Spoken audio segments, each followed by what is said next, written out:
The narrative begins with a boy slowly descending the stairs of a military academy. As he moves through the corridors, two students begin to mock him for carrying a sword, making ironic and mocking comments. He clearly notices the provocations but chooses to ignore them, keeping his focus on his goal. In silence, he thinks that he needs to become strong in order to honor everything his family built in the past. Upon arriving at one of the rooms, he is surprised by an unexpected situation. Two girls are participating in a daring photo shoot. Unable to hold back his reaction, he ends up laughing, which irritates the girl who was posing, causing her to attack him immediately. Later, that same girl stares at him with an irritated expression and asks if he did not like her appearance, accusing him of acting like a pervert. The other girl, who was holding the camera, excitedly comments that the photos turned out great. Confused, the boy turns to her and to Karuga, questioning whether all of that was her idea. He recalls that he had already asked several times for her not to involve the Aji in this type of situation.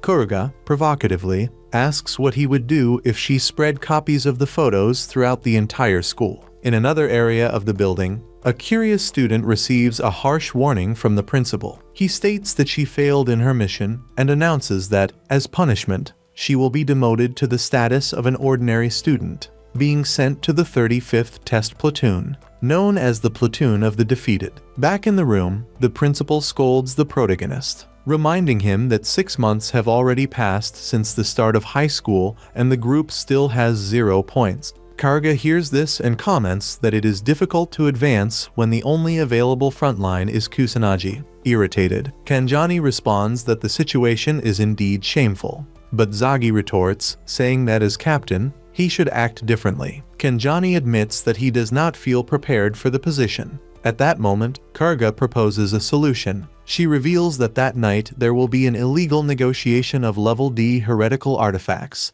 and that, if they capture those involved, they can earn many points. Before the conversation can progress, the principal appears unexpectedly, startling everyone. Karuga asks why someone so important would appear in person. He explains that he has heard many negative reports about the platoon.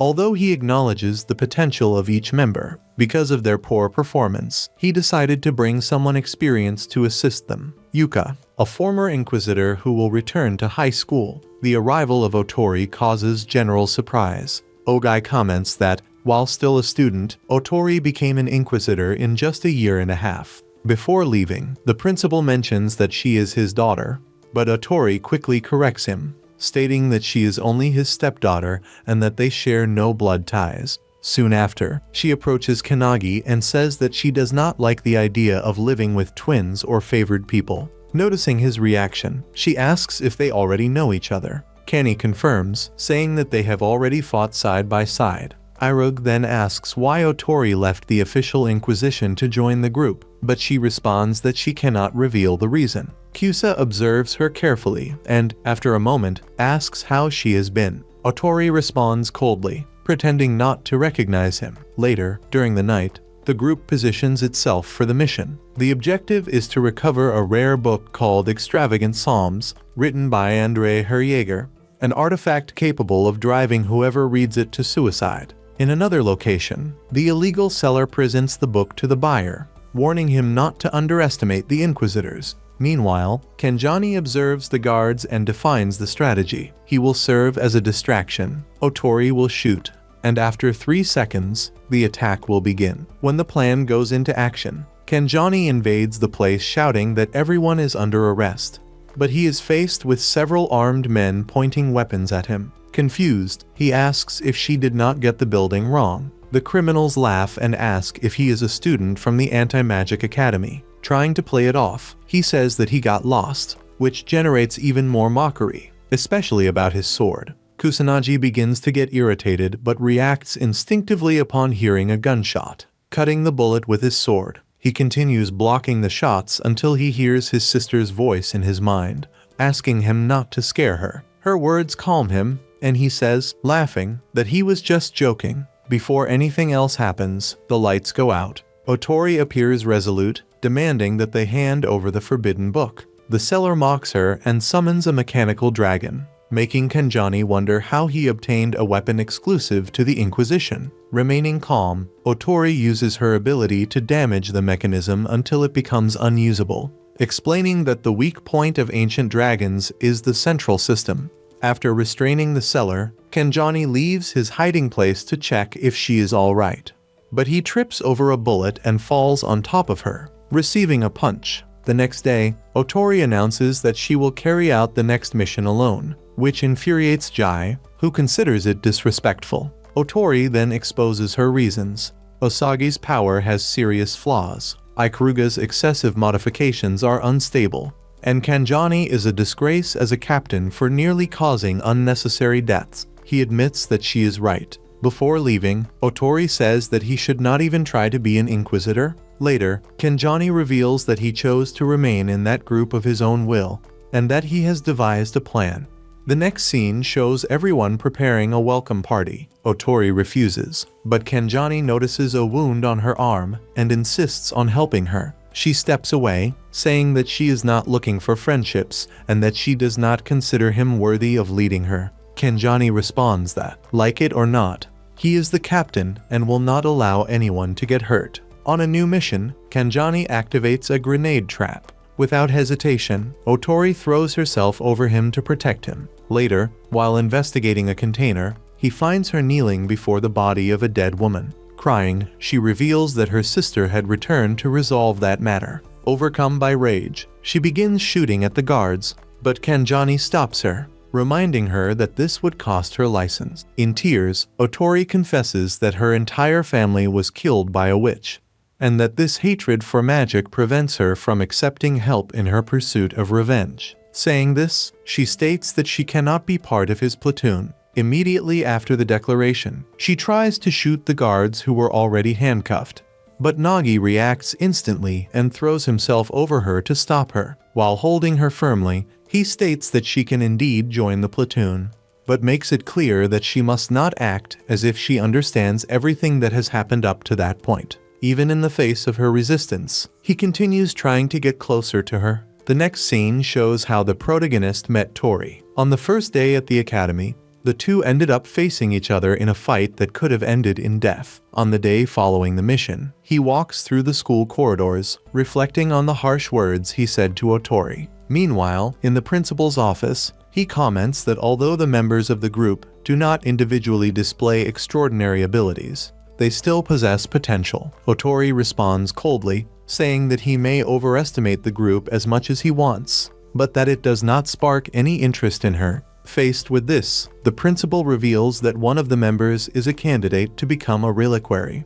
The information surprises Ootori, who immediately leaves the room. Alone, the principal holds the pencil and murmurs that he hopes she will soon choose her contractor. Elsewhere, the girl who accompanied the illegal seller comments to Untid that he has an unpleasant smell. He asks whether she managed to obtain the magical item, and she replies that the fragment was not worth the effort. Changing the subject, Untid reveals that he is a summoner necromancer and questions whether a witch really needs weapons to fight. Irritated, she asks how many people he has already killed. He calmly answers that it was 150, half of them criminals. Hearing this, she states that she would kill him right there if it were not for the consequences. Untid smiles and reminds her that he promised not to get involved with civilians. To him, the true enemy of Valhalla is the association of Inquisitors. He then declares that they will triumph and put an end to prejudice against witches. She merely says that she hopes he fulfills that promise.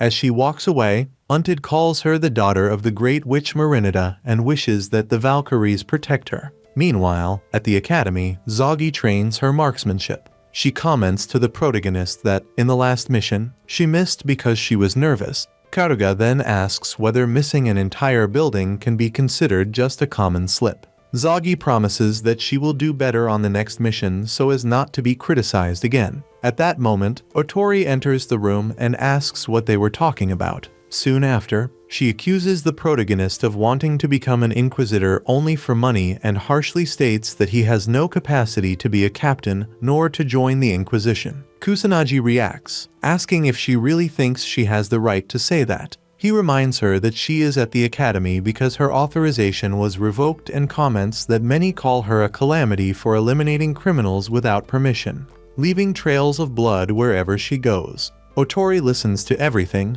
denies none of the accusations, and leaves the room in silence. At another point in the city, Untid stands on top of a building, feeling the night breeze. He reflects on how the world offers nothing truly essential to humans. With that thought, he uses his powers to summon the Daughters of Peace, initiating the end of the peaceful era. Meanwhile, Ootori stands before the graves of her parents and her sister, when Kenjani appears and asks what happened to them. She says that everything occurred 9 years ago. When she finishes, she confesses that since then she loses control when she sees criminals, eliminating them on impulse, which explains her nickname. Kenjani says that she is wrong. She stares at him and demands that he explain, reminding him that he promised not to give up on being her friend. Kenjani then reveals that he sacrificed his own humanity to defeat his enemies and asks whether, even so, she still sees him as someone capable of being her friend. Suddenly, an explosion echoes. The two run toward the site. The protagonist receives a call through the intercom, and Karga connects the principal's message, informing them that the Association of Inquisitors is facing an unprecedented crisis. The target of judgment has resurfaced in the city, a hero of antiquity. There are suspicions that he is heading toward the Academy's forbidden zone. For that reason, everyone must prepare to fight for the institution. At the end of the message, Ikaruga states that, as captain, the protagonist must decide the next step. He responds that perhaps the best option is to retreat, since they were unable to recover even a rank F item. Even so, Ootori returns to the academy determined to capture Nan. On the way, she comes across a gigantic robot. When she fires, she realizes that the machine is protected by a magical barrier. Even so, she continues fighting until she is captured and violently thrown to the ground. Even wounded, she stands up, determined not to die before an enemy of that level. She then invokes the power of Blade and requests 2 weapons. He appears in response, asking what she desires. Ootori orders him to hold her leg and then fire. The weapons ask whether it is the first or the second time. She answers that it is the first. If it were the second, it would mean accepting a high-level spirit, the Dragon Archero Pendragon, transforming the artifact into Excalibur. She fires, striking the machine's face, and continues attacking. Blade, however, warns that this will not be enough with only the power of Excalibur. Ootori then decides to use noble magic to break the barrier. Blade asks whether, by doing so, she accepts the contract. Ootori replies that she is not accepting anything, only ordering him to obey. Upon touching the weapon, an intense energy surrounds her, allowing her to wound the enemy. In the middle of the battle, Blade informs her that his master has ordered the interruption of the hunt. Ootori hesitates and, at that moment, is struck. When the enemy is about to finish her off, the protagonist appears, cutting the dragon with his katana. He saves her, and Ootori, surprised, says that he should run away, because that opponent was impossible to defeat.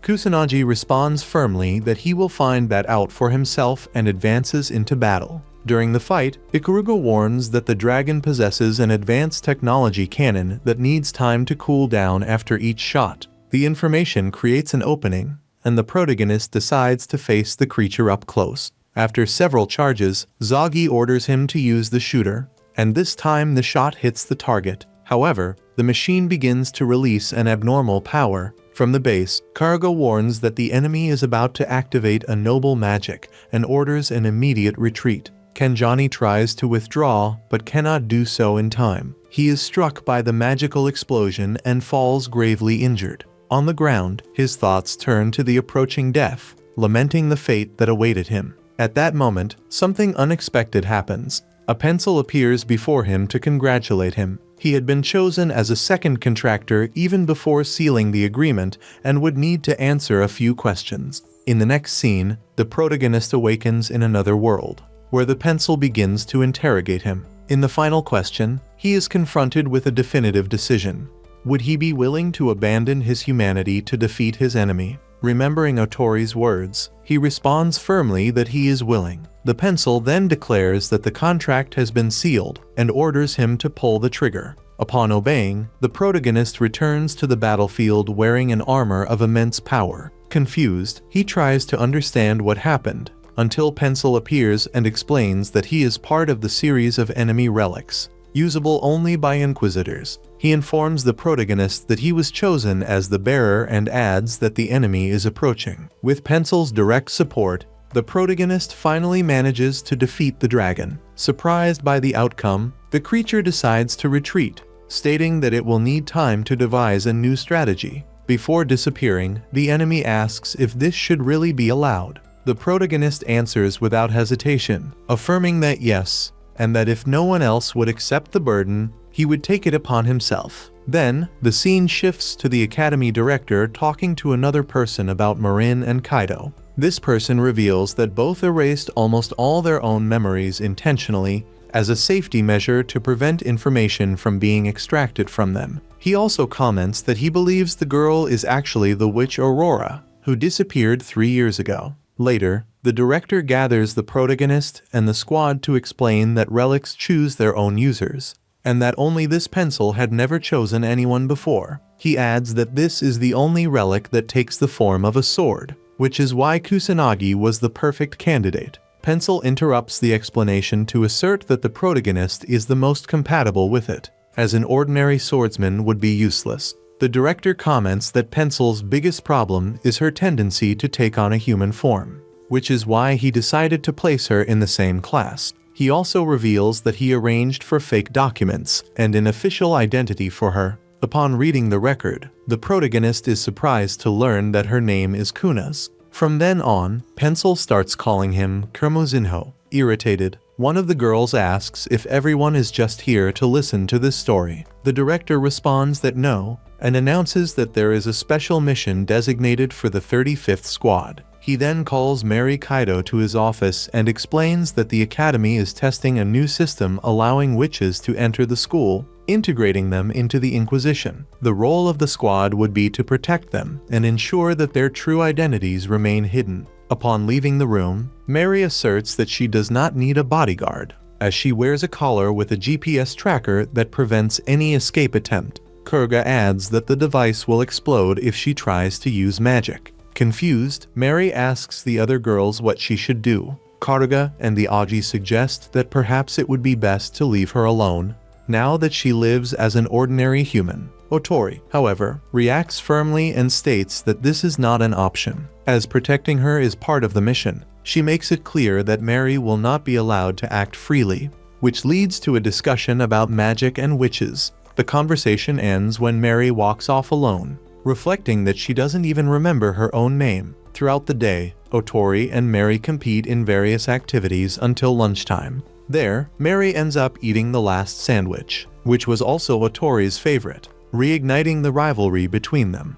The protagonist tries to intervene to prevent the argument from worsening, but ends up taking blows from both of them at the same time. Later, Kusanagi is in the school courtyard when Mary approaches him and hands him a soda, saying it is to alleviate the pain from the previous attack. He smiles and apologizes for Ootori's behavior, explaining that she always loses control when the topic involves magic. Mary asks why he is apologizing and comments that Ootori's reaction was even understandable, since they are technically still enemies. The protagonist responds that she is not an enemy just because she is a witch, especially now that she is joining the Inquisition. Mary retorts sarcastically, saying that he shouldn't trust so easily and that she wouldn't be surprised if she tried to kill him while he sleeps. Despite the threat, when she picks up the trash she threw on the ground, the protagonist starts laughing, saying it's curious how she acts like an ordinary citizen even after saying something like that. Mary, sulking, responds that it's not her fault that her dramatic exit failed. He then comments that witches are also people. She asks him to stop with the motivational speeches and asks if he joined the Inquisition because he hates witches. He denies and returns the question. Mary admits that she isn't sure, but soon remembers the real reason. She wanted to prove that magic could be something good for humanity. The protagonist comments that that was indeed an inspiring statement. When she prepares to leave, she asks his name. He responds that his name is Takeru Kusanagi. Elsewhere, atop an abandoned building, a man recalls the night he handed over Mary. and thinks that perhaps he should have tortured her even more. At the academy, Mary and Ootori continue in conflict until the protagonist intervenes and tries to explain why the three of them are in the same squad. Ootori ignores his words and questions why he calls the witch by her name. Taking advantage of the situation, Mary hugs the protagonist and taunts Ootori, saying that now they address each other by their first names. Furious, Ootori declares that the protagonist has disappointed her by being fooled by a spell. Suddenly, someone shouts for them to stop the argument and stop wasting time. Karuga then asks how they should use their time better,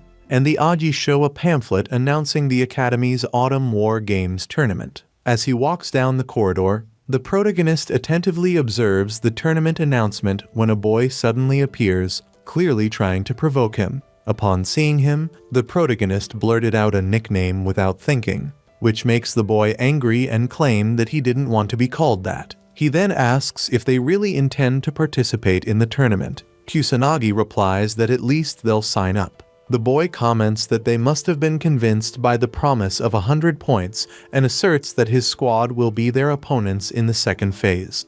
With a challenging look, he says that he'll be waiting, though he doubts that a group of defeated people will make it that far. Later, as he leaves the school, the protagonist finds Mary and asks why she hasn't left yet. She replies that she can't leave without him, as they are going together. The answer leaves him speechless for a few seconds, but before he can say anything, Ootori suddenly appears and grabs Mary by the head, accusing her of using some kind of spell. She states that she won't allow someone like her to be alone with Kusanagi, saying that he is the typical pervert described in books, and that he would certainly fall for Mary's charms without noticing. On the way back, Ootori tries to justify why Mary should stay with him and adds that he doesn't need to worry, as she will keep watch outside and make sure no one attacks him. Ootori accompanies them to the apartment, hands over the keys, and says she has work commitments, leaving soon after. When the protagonist returns, he comes across the girls wearing minimal clothing while taking a bath. Ootori suddenly enters, thinks she saw a ghost, and, overtaken by panic, runs away. The next morning, everyone ends up piling on top of the protagonist. Later, during the tournament, the squad fights with determination when one of the opponents mocks Kusanagi for still using a sword. The remark sparks his anger, and he turns to Ootori, saying that she should serve as bait to buy time. The proposal causes embarrassment within the group, but to everyone's surprise, Mary, who until then had refused to fight alongside them, decides to help.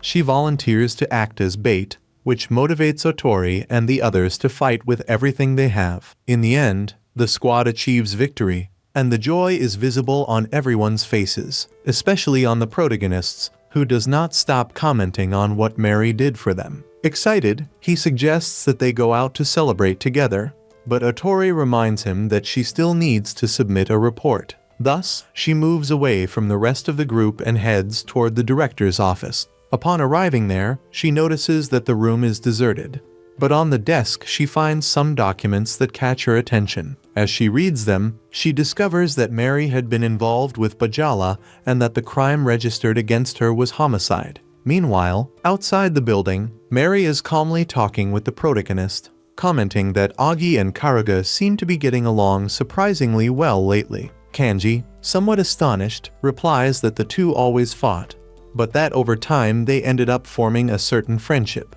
Mary then remarks that she believes that if she and Ootori could also come to understand each other, they might even make a good couple. However, she soon concludes on her own that this would never happen. The protagonist changes the subject and says that he has been thinking a lot about what she told him days earlier. He states that, to him, she is no different from the other girls in the squad, and that she does not need to keep distancing herself from everyone just because she is a witch.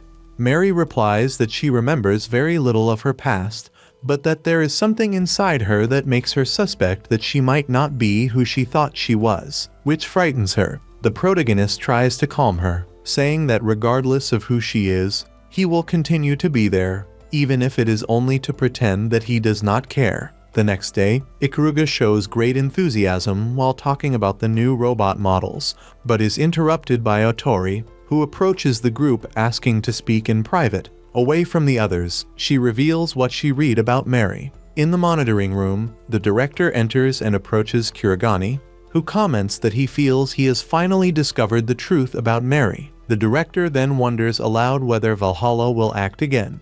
Meanwhile, on the battlefield, Cola shouts, asking whether the protagonist intends to fight or continue standing still. Receiving no response, he orders his squad to advance. Suddenly, Yoshimitsu appears severely injured, leaving Kuya visibly worried. At that moment, something strange begins to emerge from Yoshimitsu's stomach, and Kusanagi, recognizing what is happening, immediately leaves his hiding place. Before them, a spectral figure emerges from the young man's body. It is Untid, the commander of Valhalla's patrol in enemy territory. After introducing himself, he states to Mary Kaido that he is there to rescue her. When he tries to approach, Kurogane orders his men to fire. Untid reacts by raising a magical barrier and then summons dragons to eliminate the soldiers. Observing the situation, Kurogane asks the director for authorization to use a hater relic. The director allows it, but orders that the sorcerer be left under the responsibility of Kusanagi's squad. Inside the barrier, Untid turns to Mary and asks if the protagonist is her boyfriend. She answers yes, which makes Kagi angry,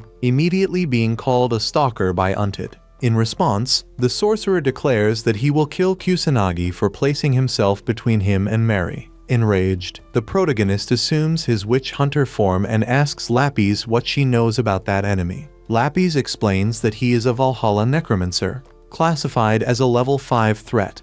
Upon witnessing the transformation, Untid is surprised and asks if he is really the one responsible for defeating his subordinate in Artie. He also confesses that he never imagined the boy had formed a contract with a Hakir. He further says that he did not expect everything to get out of control and asks if he may leave. Kusanagi responds that he is not as understanding as he seems and launches into the attack. Untid then summons his Jin slave to defend himself. Meanwhile, Ootori joins the rest of the squad and informs the director that she will file a complaint for the illegal detention of Mary. The director replies that if she wants to negotiate, he is willing to listen. Ootori then states that she has a request and that she is extremely angry, already in his most powerful form. Untid comments that it is the first time he has seen a Haikir sword like Kusanagi's. He asks Lapis whether the enemy could also become a witch hunter. Lapis denies it, explaining that it is a heroic transformation,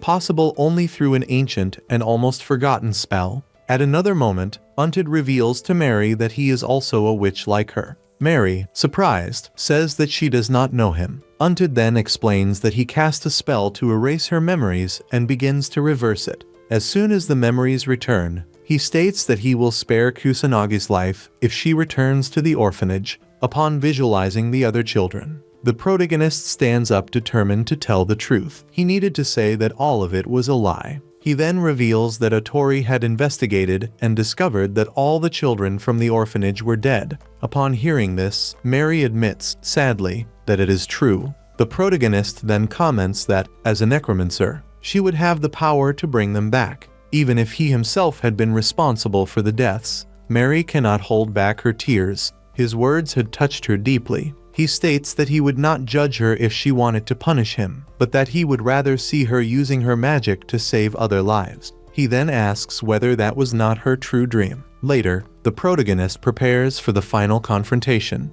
As soon as the battle begins, it becomes evident that he is at a disadvantage. It is then that Pencil activates the memories of the analysis filter directly onto the retina, allowing Kusanagi to see the hidden ability of the Jin slave. The protagonist asks Lapis whether he can switch swords during the fight if necessary and receives a positive answer. He then advances toward the sorcerer. By blocking the attack, he quickly switches to a shorter blade and manages to wound him. The fight continued intensely until Untid hurled Omizu's body at the protagonist, using the distraction to strike him. At that moment, Ootori appeared and told Mary not to worry about the necklace because it would not explode, since she had blackmailed the director into deactivating it. The two decided to help. Ootori drew the enemy's attention while Mary focused on casting her most powerful spell. However, at the decisive moment, she missed the attack, and Untid mocked her, saying that she needed to train more. What he did not expect was that the protagonist had absorbed her power and was still standing.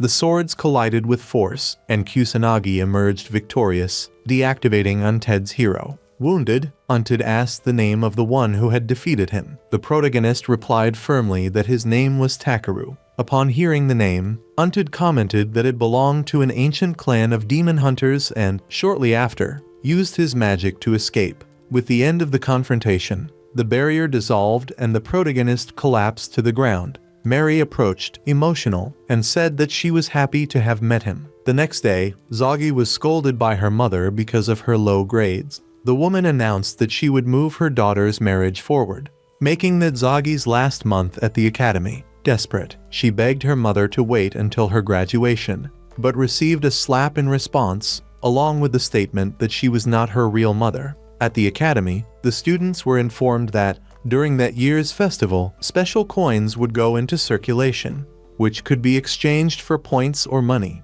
At the end of the announcement, the protagonist appeared in the platoon room full of energy, telling the girls that he would do his best. Observing the scene, Ootori explained to Mary that that event was very important to him. It was then that Ikuruga entered the room and commented that, in fact, money was also very important. Right after that, Kenny stated that they needed to organize a battle plan, put together a list of necessary materials, and find a large, empty room to work in. While the protagonist took care of the organization, Koga explained to the girls that Kusanagi's parents had left a huge debt, which might justify all of his concern about money. Outside, Zagi was approaching the room when she heard her classmates excitedly commenting about the preparations for the festival. Her mother's words echoed in her mind, making her believe that she would not have much to contribute. However, she soon realized that the others truly cared about her. It was at that moment that she heard someone saying that Zagi liked to be called Kusahan, which deeply irritated her.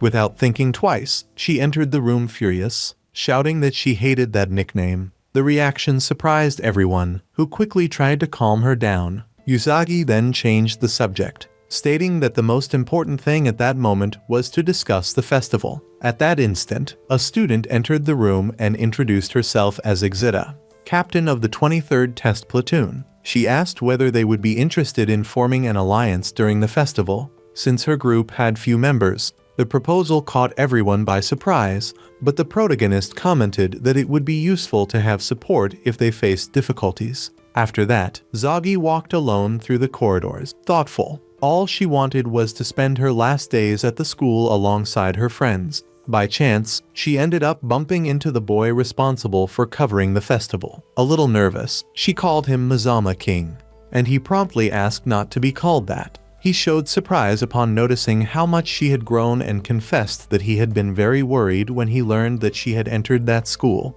With a protective look, he stated that, from that moment on, he would always be by her side. That made Zagi kneel down, crying without being able to contain her emotion. Meanwhile, in the platoon room, the protagonist asked Mary where Ootori was. She replied that Zagi was at the church, and he immediately asked whether she would be able to reverse the spell. Mary confirmed it, and the two set off together to rescue her. Usagi, in turn, slept tormented by a nightmare about the day she accidentally killed her brother and the moment she met Ryuma. Upon waking up, she found Ryuma in front of her, saying that it was their wedding night and trying to kiss her. Usagi refused, which made him assault her, stating that now she belonged to him and should obey without resisting. Ryuma began to undress, but was interrupted when Zagi, gathering all the courage she had, bit him hard. He fell to the ground furious, and she shouted that she would not do everything he ordered. Enraged, Ryuma summoned his armor to attack her,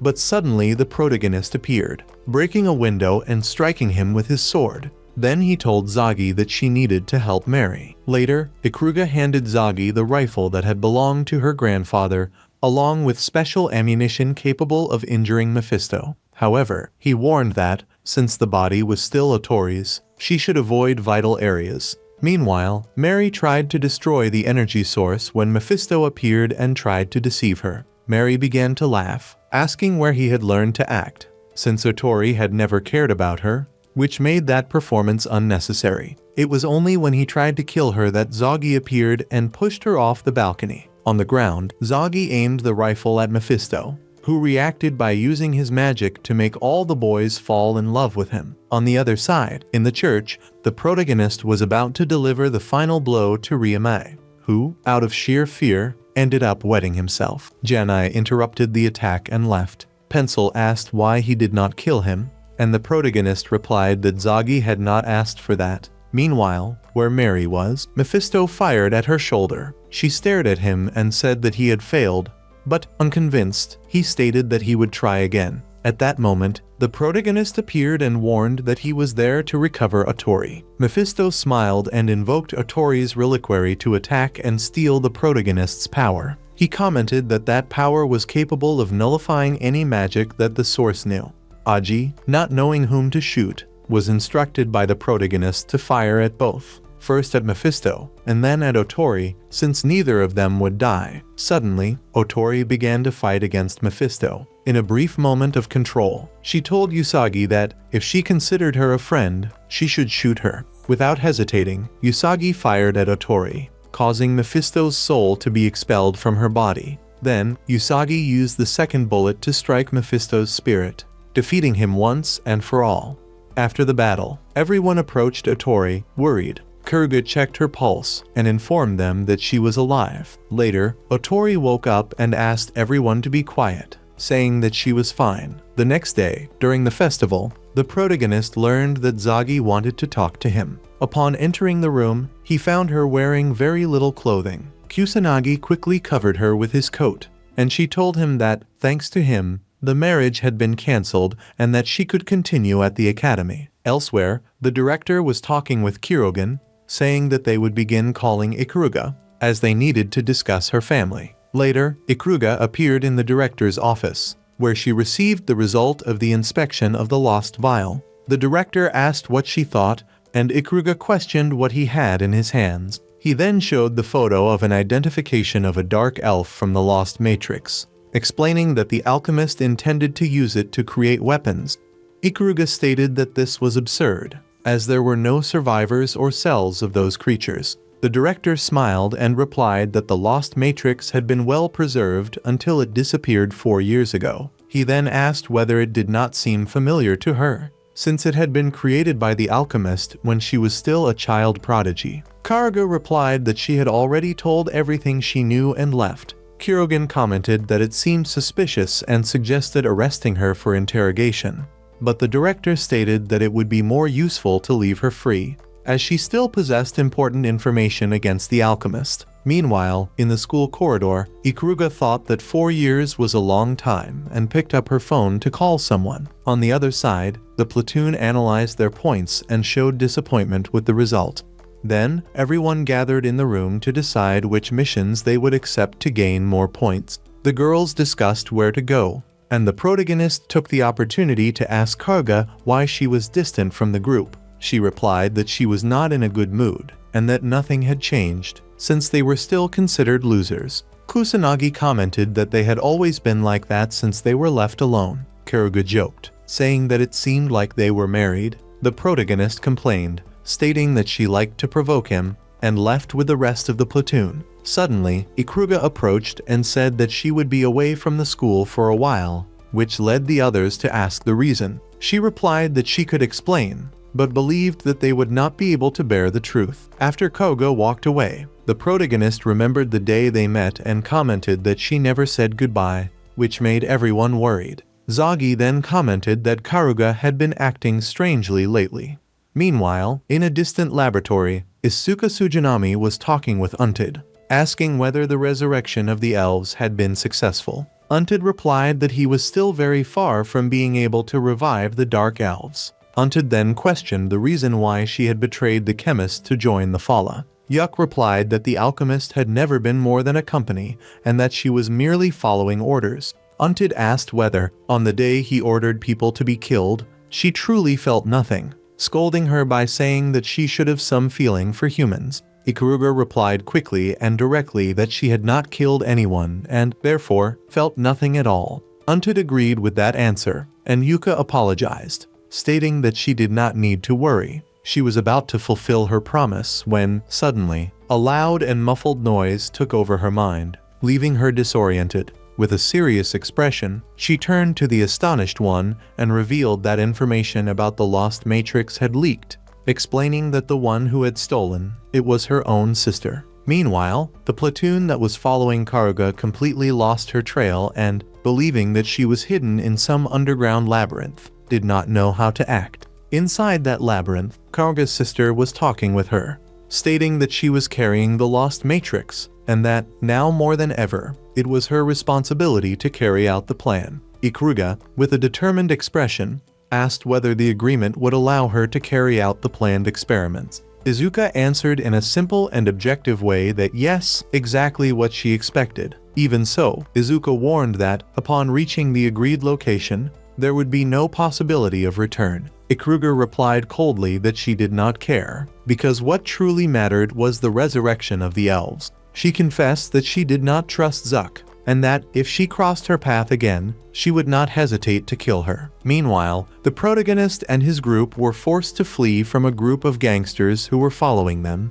even without knowing exactly where they were. Determined, Kusanagi asked Lapis where Karuga was when they finally located her, unconscious and accompanied by 2 guards. The situation quickly turned into a confrontation. The protagonist faced the guards and managed to escape carrying Ikuruga in his arms. Taking shelter in a safe place, Ikuruga questioned why they were being pursued. Kusanagi asked to leave the conversation for later, as there were other priorities, such as helping the girls. Karuga, however, showed herself distrustful, stating that they would not be able to help them. Before the discussion could continue, an army of robots appeared and attacked them. Wounded, the protagonist asked Ikuruga to hide while he tried to reunite with the others. However, before taking another step, Kusanagi fainted. Ikuruga then took control of the situation and decided to take him to her hideout. On the way, she called her sister to inform her of the change of plans. Izuka, suspicious, asked whether it was not a trap,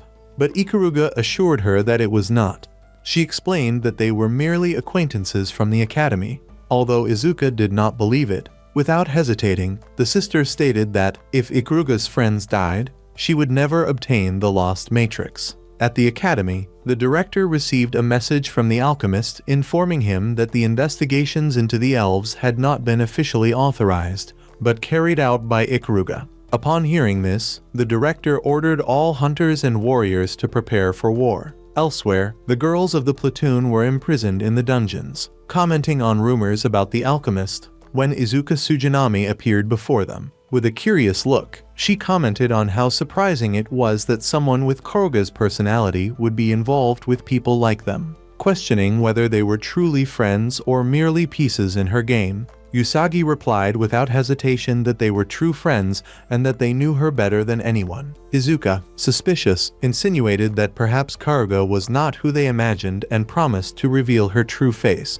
The following flashback showed Ikuruga still as a child, stealing the lost matrix and abandoning her sister, unable to endure the life they led at the academy. Back in the present, beside the protagonist, Ikuruga told the truth about the theft of the matrix, explaining that she had done it to keep it away from the academy. Surprised, Kusanagi commented that he had never heard that story. Karuga replied that he had never asked, and that, now that he knew the truth, she was just another Tsujanami. She confessed that, many times, she could not distinguish right from wrong. The protagonist asked why she had left the academy alone upon discovering the plans to resurrect the Dark Elves. Karuga returned the question, wanting to know what he would do in her place. Kusanagi replied firmly that he would help her. She then asked whether, in that case, he would try to stop her. He stated that he would do his best to stop her, if necessary. In silence, Karuga revealed that being by his side made her calmer. Without saying anything else, she climbed on top of him and began to undress, saying that perhaps that would be the last time they could live something like that. Stunned, Kusanagi was left without reaction. With a determined look, she said that he should simply make love to her. Then, she asked whether he was a virgin, stating that she was as well, and that perhaps that would be the end for both of them. Confused, he asked what she meant by last time, but before he could hear the answer, the distant sound of helicopters approached. Kusanagi immediately realized that Zemis was nearby. Regretful, Karuga confessed that she had made the call, She said that the invitation had been impulsive and that she needed to leave. Before going, she kissed him and, in a quick movement, injected something that left him completely paralyzed, preventing him from following her. As she moved away, she encountered her sister, who stated that, if she broke the promise, she would devote her entire life to making her suffer. Meanwhile, the girls of the platoon were released and immediately mobilized to rescue Karuga. Ootori asked what Usagi thought about their friend's past. With tears in her eyes, Usagi replied that the past did not matter. What mattered was who Karuga was now, and that was why she was going to save her. Ootori respected her decision and promised to fight by her side. When they asked where Karuga and Kusanagi were, the girls answered in frustration that they had lost track of both of them. The director, lamenting the situation, ordered them to take the weapons from the limousine and told Ootori not to hesitate to use the relic. Meanwhile, the protagonist managed, with great difficulty, to leave Karuga's hideout. Lapis asked what his intention was, and he replied that he wanted to save his friends, asking her to come with him. Determined, Lapis stated that she would do everything she could to help him. She activated the armor with total obedience systems, allowing him to move with greater agility. Kusanagi then faced the machines while asking Lapis where Karuga and the Elves Research Center were located. Lapis explained that the top of the tower was protected by magical materials, indicating that he should head there. Kusanagi asked whether she could fly, but she replied that she could not. Even so, she suggested that they could glide with a high jump, which made him smile as he imagined the next step. Lapis asked him to stop praising her, saying that it made her uncomfortable, as if he were trying to say something that made her nervous. Without further hesitation, she decided to activate the thrusters and ascend toward the top of the tower. Upon reaching the top, he came across the protagonist about to be struck by a dragon. At that very moment, Ootori appeared unexpectedly, saving him at the last second. He commented that Prat should be more cautious when dealing with Kanjai. Still confused about what was happening, Prat asked what he was doing there. The answer came bluntly. They were there for very similar reasons. Before he could explain further, Ootori warned that if the Inquisition discovered Ikuruga's involvement in experiments with elves, she would be captured without hesitation. Inside the tower, Izuka asked her sister whether she missed that place. Karuga replied that she did not, because every time she faced those walls, she remembered the hatred she had felt on that day. Izuka, with a piercing gaze, questioned the reason for the betrayal. Karuga, coldly, answered that she had never betrayed anyone. She had only fled, believing that the world outside offered something more than creating weapons. Izuka then asked whether she had found what she was looking for. Karuga admitted that she had. One single thing: her youth. Those words made Izuka lose control. She exploded, confessing that, due to thoughtless decisions, both of them had been forced to repress their emotions. Now, whenever she felt something, an intense pain pierced her head, a direct consequence of the indoctrination by their superiors. Ikuruga replied that it made no sense, since Izuka was a genius. Her words only increased her sister's fury, and she threw at her the book Karuga used to read when she was a child. With a cold smile, Izuka declared that if the Fala elves were revived, she would finally be accepted and all the suffering would end. Hearing this, Karuga revealed that one of her reasons for returning was precisely to prevent the rebirth of the elves. The other, more personal, was to take Izuka away from that place. Her sister laughed, saying that would never happen. Karuga tried to approach, but was violently pushed back. Izuka stated that she no longer needed her, because she now had her own plans to destroy the world in order to save herself. Karuga replied sorrowfully that, if that happened, they would lose everything and become enemies. Consumed by rage, Izuka shot Karuga in the leg and demanded the lost matrix. Ikuruga answered that the answer was right before her, pointing to the stone embedded in her chest. She then revealed that it was the Philosopher's Stone, the nano-M machine, capable of bringing both magic and science to an end. At that moment, Ikuruga assumed her dark elf form. Shocked, Izuka asked whether she had used nanomachines. With an insane smile, Karuga confirmed it, saying that with magic she could even create antimatter. She advanced toward her sister, forcing Izuka to retreat as she realized she was about to lose. However, Unted appeared unexpectedly and attacked. She then questioned why Karuga hid such intense emotions. The battle continued, with Ikuruga attacking using powerful magic. Later, Izuka, gravely wounded, was carried in Karuga's arms, who cried while trying to convince her to give up. With difficulty, Izuka revealed that the nano-M machine was not incomplete and that Canaria, the elf they had created in childhood, was still alive, being kept by Valhalla. Karuga needed to survive in order to free her. Ikuruga apologized, but watched helplessly as her sister died. Before departing, Izuka made one last request that she go with Unted. With an empty look, Karuga stated that Izuka had already taught her everything she needed. Now, she no longer needed her. Unted then revealed that her sister had left a keepsake and summoned a dragon, spreading destruction everywhere. The protagonist, who was nearby, ran over and managed to save Ikuruga before she fainted. He then asked Lapis to analyze the dragon. She explained that, judging by the amount of magic, it was a weaver, with only a 0.4% chance of victory. Even so, the dragon continued to devastate everything, forcing the protagonist and Ootori to distract it, while Zagi tried to hit it with a royal ballistic cannon that had only 5 shots. Usagi missed the first 2 shots and nearly lost her confidence, but gathered her courage on the third. The dragon gravely wounded the protagonist, who returned to the fight consumed by rage. When the situation became critical and his energy was depleted, he feared losing someone again. It was then that Mary used her magic to grant him one final boost. With that, he managed to cut down the dragon and bring it crashing to the ground. Exhausted, Mary boasted about the help she had given, drawing laughter from the group. Kani approached Ikuruga, who was watching from a distance, and asked whether she would not join them. She replied that she preferred to stay there, as it was more peaceful. The protagonist smiled, gently patted her head, and suggested that next time she should ask for help.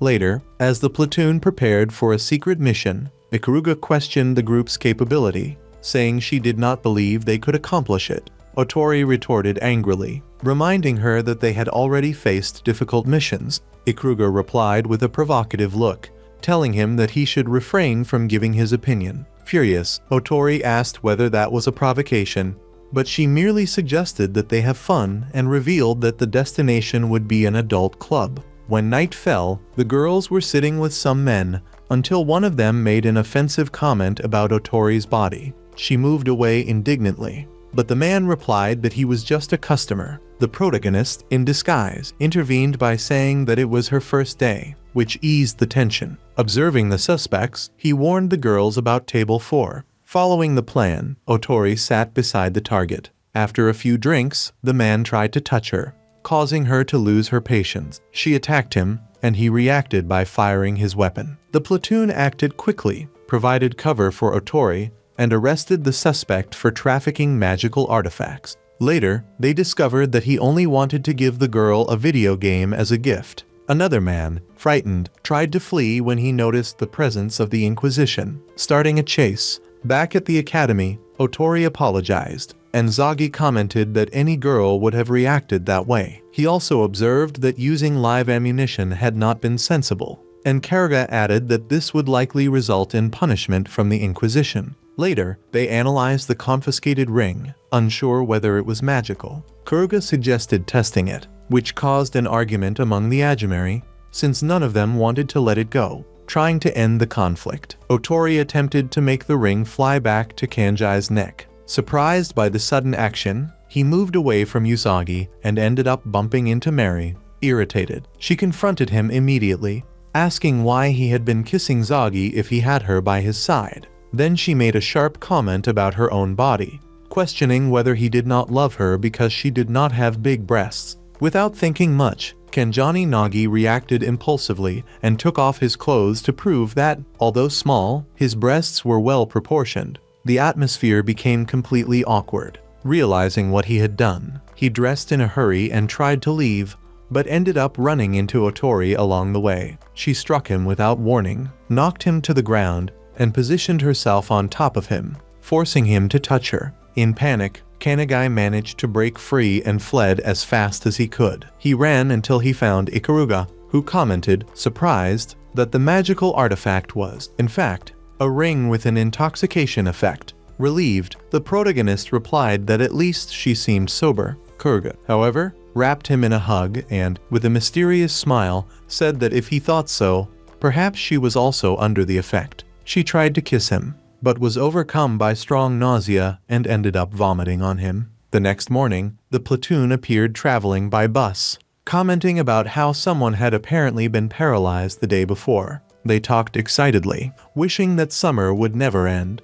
One of them tried to calm the group, saying that they would only know what awaited them upon arriving at the destination. Since there was still a good amount of travel time left, they commented that they could still have plenty of fun afterward. When they arrived at the beach, they split up to investigate the area. Soon, Ootori noticed that Mary was completely enchanted by the sea. When asked what she was doing, Mary explained that, technically, she was not part of the platoon and preferred to provide support from a distance. However, she noticed that Karuga and the Aji were also enjoying themselves in the water. Ootori, observing the scene, reminded everyone that they were there on a mission. Hearing this, Karuga pulled Mary to choose a swimsuit, and soon the entire squad ended up enjoying the day at the beach. After some games, Ikuruga got tired of the heat and suggested that they wake her when everything was over. Kusanagi joked, saying that he thought older girls would be bait enough for her. Karuga scolded him, asking him not to provoke her so much,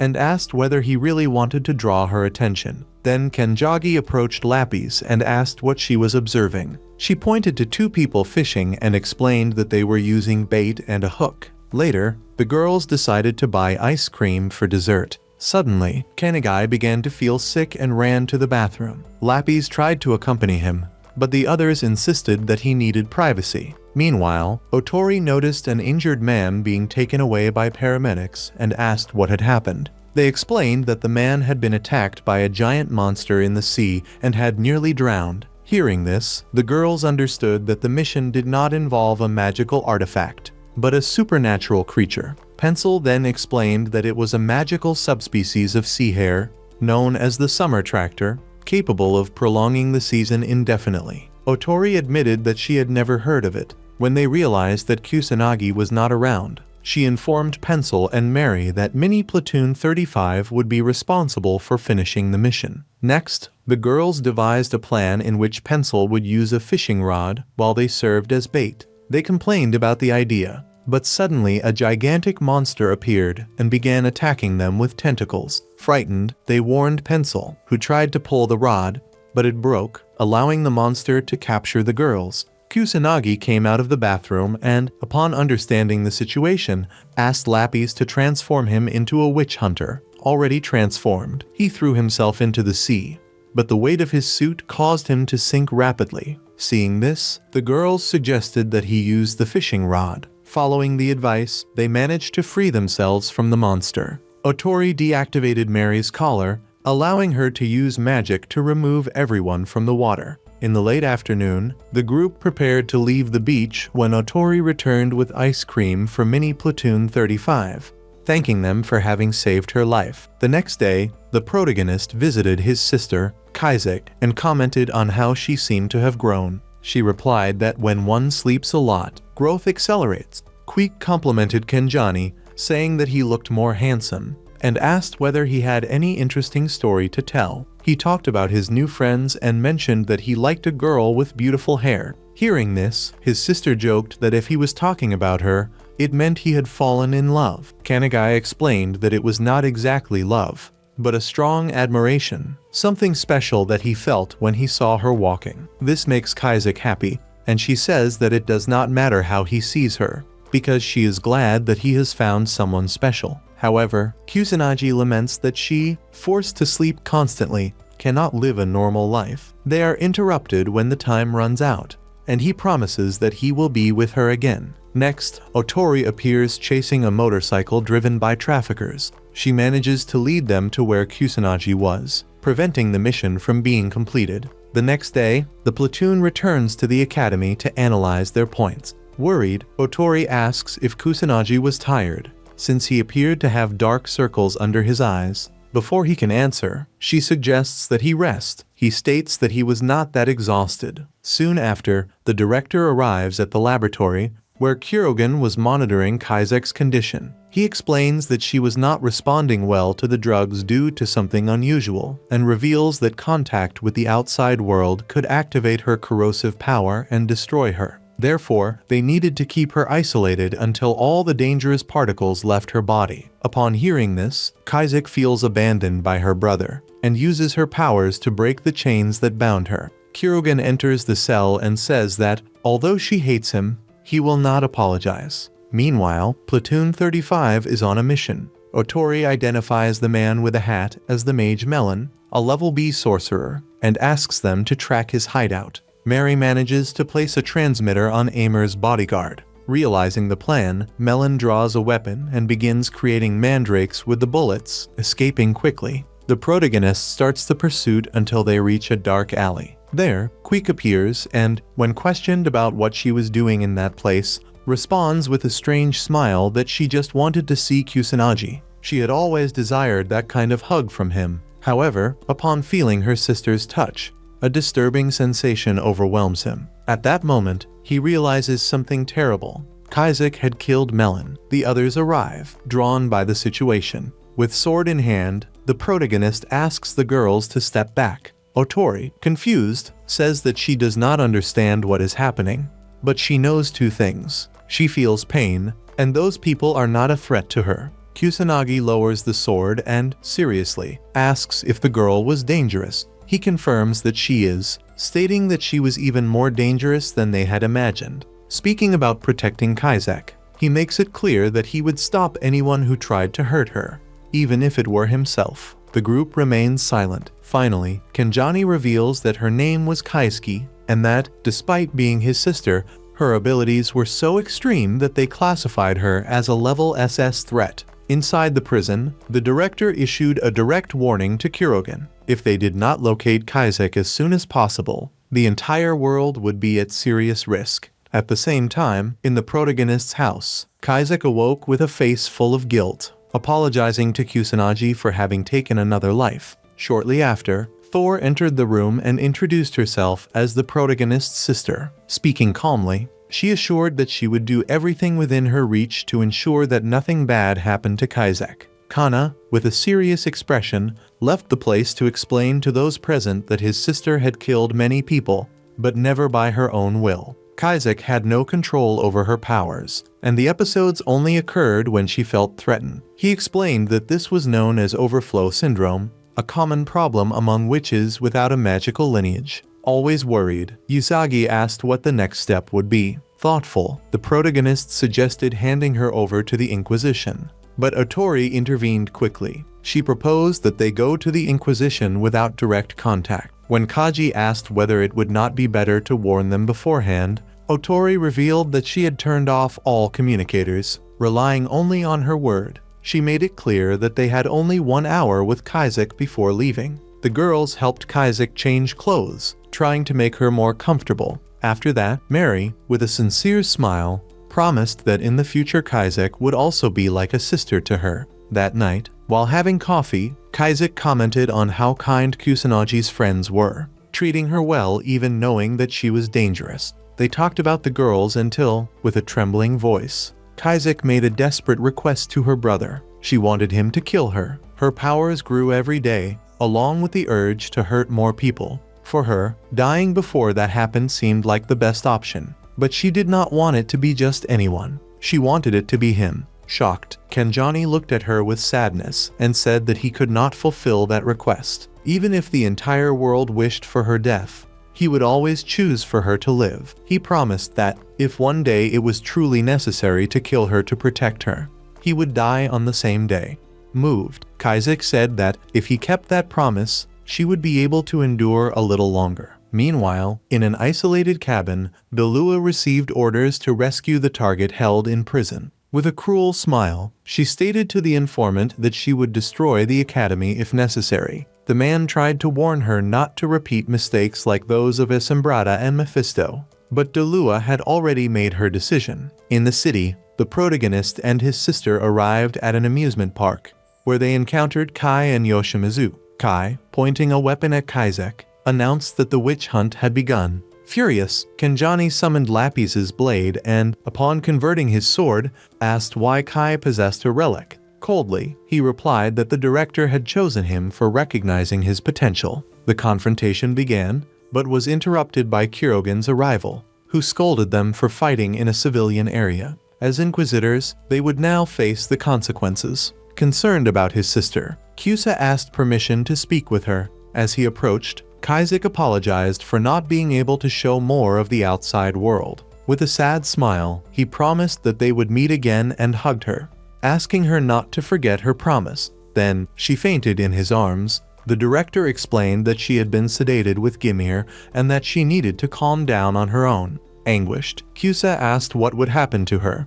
The director revealed that an alchemist had offered to help, but it would be necessary to transfer her to a secret facility, far from Valhalla. Meanwhile, in the sky, an Inquisition aircraft was intercepted by Dua, who quickly realized it was a trap. In the city, the transport carrying Kaisuke was attacked by robots. Kia, smiling, prepared to fight, eager for combat. The protagonist, meanwhile, began to understand the secrets of his sister's past as he listened to his father explain that the women of their family were born with demons inside them, which caused all of them to die at birth. Kaizek, however, was immortal. The revelation left Kenjani even more confused. With a serious look, his father handed him the sword and challenged him to choose, kill her or protect her. Back in the present, Kani awoke in a cell beside Ootori, who apologized for not having been able to help him. Grateful, he said that without her, he would never have been able to spend time with his sister. Ootori replied that she owed him everything, because thanks to him and the platoon she had found peace. Before they could continue, Nagario Zajiro appeared to free them. Using his connections, he had secured their escape. As they left, he told Kusanagi that the vehicle transporting his sister had been attacked by Valhalla. Time was now critical. Outside, Kenny met the girls, who offered to help him. He accepted, which caused an argument between Augie and Mary, as they began accusing each other of influencing his decision. On the street, Kurogen and Kia continued fighting enemies until bored. One of Valhalla's leaders appeared before them. Kurogen ordered Kia to move ahead and take Kaisuke, stating that this opponent was far too powerful. Bored smiled disdainfully and asked if he was sure, since he himself was also strong. Without hesitation, Kurogen drew another weapon and revealed his hybrid nature. A few meters ahead, Kua opened the capsule in which Kaizek was trapped and, consumed by rage,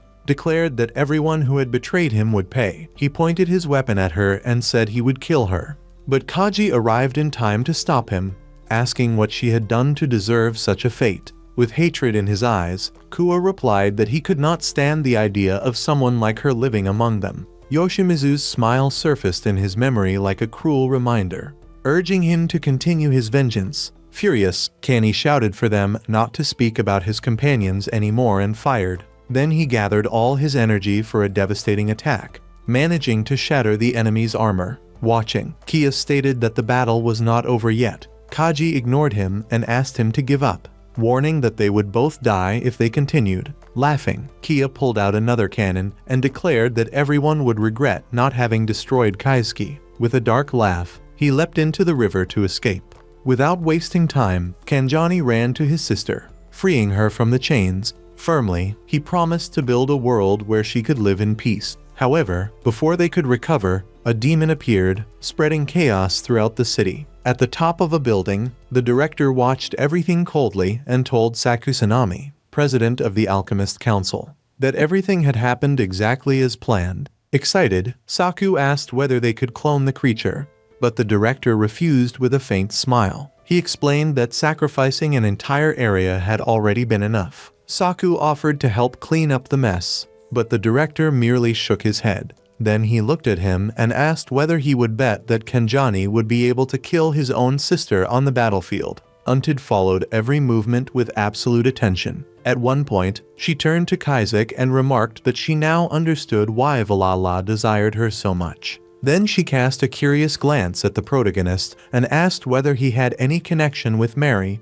analyzing with interest the dangerous bonds that were beginning to form. Before the conversation could continue, Tor, with a firm expression, ordered Untid to release them immediately. Untid replied with a cruel smile, stating that the protagonist was nothing more than bait, and that, apparently, the 100 demons of the night shared a strange bond with the Kusanagi family, which prevented her from releasing Aosana. Without showing fear, Tor declared that, if necessary, he would free him by force, drawing his weapons and pointing them directly at her. The confrontation began violently, in a direct and intense clash. During the fight, Untid questioned whether Kusanagi's narrator ability involved revealing hidden magical sequences. However, before she could finish, she grabbed Tor by the head and pierced it with her sword. The situation only did not worsen because Kaizek's demons intervened, forcing the battle to be interrupted. Realizing the intervention, Kaizek quickly turned to Blatt and asked him to form a contract with her. Blatt, known as the Devourer of Relics, questioned whether she was certain about that decision. Ootori, with a serious face, stated that this was the right moment to use her powers, because the people she loved most were in danger. Blatt then made an honest confession. If the contract had been motivated solely by revenge, he would have devoured her without hesitation. But upon realizing that her motive was now to protect others, he felt moved, initiating Ootori's transformation into a witch hunter. With the transformation complete, Ootori charged at Untid with crushing force, forcing her to defend herself with her own abilities. In response, Untid summoned her relator. The battle intensified until Ootori, with a precise strike, managed to wound her opponent and ran to assist Kanagai. Meanwhile, Kaizek's demons surrounded the area until the vehicle carrying the platoon's girls arrived to help them. During the retreat, Ootori asked Kaizek how they could stop Kusanagi's sister. With a heavy gaze, Kaizek explained that it would be necessary to interrupt the overflow of power until the frenzy was contained. She added that, since the main body was immortal, only Kenjani could destroy it, being the only one capable of doing so. Soon after, the gigantic mass of flesh that dominated the city struck the vehicle, causing it to overturn. The girls quickly jumped away to protect themselves. Someone, worried, asked what they would do now regarding the protagonist. Ootori replied firmly that Kusanagi's relic could heal his wounds and allow him to save his sister. Maria, however, interrupted, saying that she would not allow him to carry any more of that burden. Now it would be her turn to help. Using her last strength, Ootori summoned her narrator and, before leaving, declared that Mary would remain in command. As she ascended into the skies, she thought that she would not let Kaji kill his own sister, because she did not want her to suffer the same pain she herself had once felt. With her power, she destroyed part of the demon's body, hearing a furious voice accuse her of hatred from the moment she took away its brother. At the same time, the protagonist, lost in thought, remembered the past and blamed himself for not having made a choice, for having run away when it mattered most. Suddenly, Lapis interrupted his thoughts, offering him more power. She said that, as his precious sword, she was willing to give everything, as long as he offered everything he possessed in return. She asked whether he would be able to abandon what he loved most to achieve his goals. Kusagi remained silent until Pencil, with a determined look, asked whether he would be willing to give up his own humanity to defeat the enemy. After reflecting on everything he had lived through, Kenjani finally decided. Later, he found himself being kissed by Pencil, transforming him into a god hunter. She then stated that it was time to awaken, for the hunt for the gods had begun. Meanwhile, the girls tried to protect him when they were taken by surprise. With a single step, the protagonist caused a gigantic explosion. They watched, shocked, what they had just witnessed. Thor approached, ready to speak. She said that, fighting together, they could win. But Kenny decided to absorb the enemy's power with his own hand and instructed the platoon to focus on taking care of Tori. When he was about to leave, Ootori stopped him, saying that he should not go any further. She explained that he did not need to carry the same burden she carried and, above all, should not kill his own family, not even to help her. Kusanagi replied with a serious look, stating that his fight went beyond his sister. With a sigh, he apologized, as if he were abandoning the platoon, something that made him feel guilty, and moved forward. Upon reaching his sister, he tried to speak, but was interrupted by the sudden appearance of Untid. She declared that she would not allow Kenjani to kill her because she was far too valuable to Bala. She said she would take her away, even if that meant taking her life. Admitting with regret that she had never imagined becoming a god hunter to face her own sister. With no way out, the fight between them intensified. The protagonist, exhausted, stated that he had not managed to accomplish what he had imagined. When he had the chance to kill her, he chose not to, acknowledging that, despite the regret, he would always follow his own desires. Untid continued attacking, calling him a coward for not being able to give anything up. The protagonist replied firmly that his true desire was to save his sister and remain by his friend's side, and that he would never abandon that. At that moment, Kanjiniai, who was watching from a distance, decided to act. She used one of her most powerful spells, the Ragnarok enchantment, destroying the spirits that haunted the place. Free from the pressure, she ran to her sister. When she reached her, she held her hand and said that they would return together. Her sister hugged her and, apprehensive, asked whether she would make her suffer again. She replied with a sad smile that perhaps yes, but promised that it would only last until she truly managed to save her. She assured her that she would rise as many times as necessary. Suddenly, everything that was destroying the city disappeared. Bored, beside Kanari, commented that it would be necessary to start over before they left. However, he was approached by the director, who revealed that 150 years had passed and asked how much anger still remained within him. Bored, with a heavy voice, called the director Zetsutori and questioned whether he intended to repeat history, this time using Kenjagi. Some girls who were watching asked whether he would be able to save his sister. With her in his arms, the protagonist replied that not yet, because he still needed to continue suffering. They said, sincerely, that it was not good to carry pain alone, and asked him to allow them to share a little of that burden. Kana, surprised, looked at them and, with a grateful smile, said that he would be in their debt. And thus, the video comes to an end. We hope you enjoyed it.